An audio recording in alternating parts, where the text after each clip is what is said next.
Today I'm going to be talking about masculinity and Beauty and the Beast and romantic love and Beauty and the Beast. For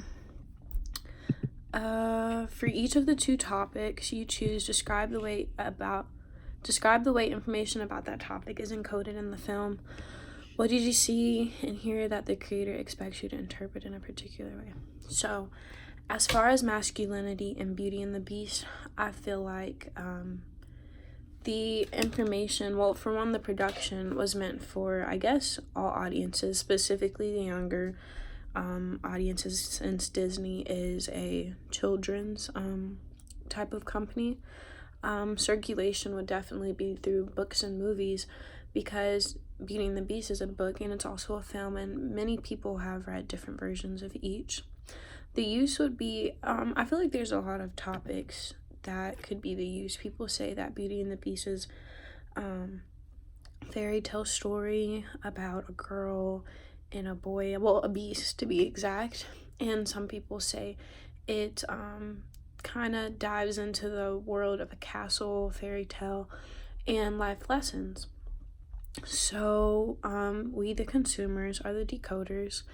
And as far as masculinity is concerned in the Beauty and the Beast, it's a big deal in this fairy tale, to be specific, because the Beast he's shown so much masculinity that he doesn't have emotions. And a lot of times in the world, we teach young boys that they cannot show an emotional side of them, which kind of has them cut off to the world as far as emotions are concerned, and harder to relate to things like girls are. Girls are grown up to, they are raised to be taught to show emotions, while men are not. So when we see in the beginning scenes the sword fighting, and we see women in dresses being polite, trying to talk to the nice looking men, there's definitely a gender difference in the movie. You don't see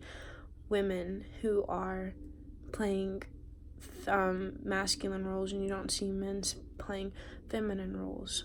And romantic love in the Beauty and the Beast, this is a big topic in this movie.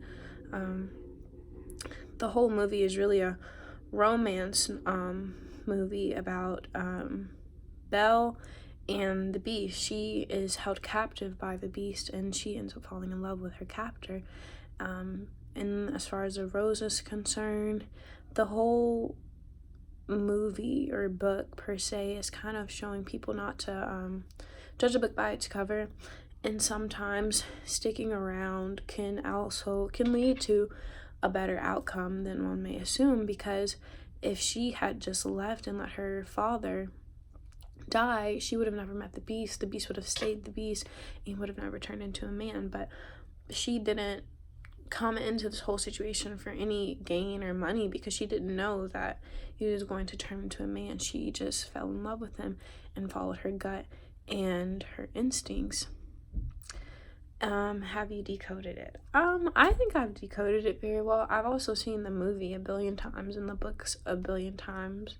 But as far as the message that Disney is trying to send children and adults, I think it just varies from the audience, because a lot of people can look at it as it's a love story, or people can see it as slavery since she was held captive, or people can look at it as a just a story where a young girl puts her own self aside in order to save someone she loves, aka her father. Is your reading dominant, negotiated, or oppositional, and why? I think my reading might be negotiated, simply because I've seen so many different sides of this story. I don't know. I've seen the book as a child. I mean, I've seen the movie as a child, and I've also seen it as a young adult. So I don't think I ever viewed it differently, to be honest. When I first saw the movie, I probably saw it as, oh, it's pretty, I like the songs, and now I might have read into it a lot deeper than I did back then. But at the end of the day, I feel like the message never really changed for me.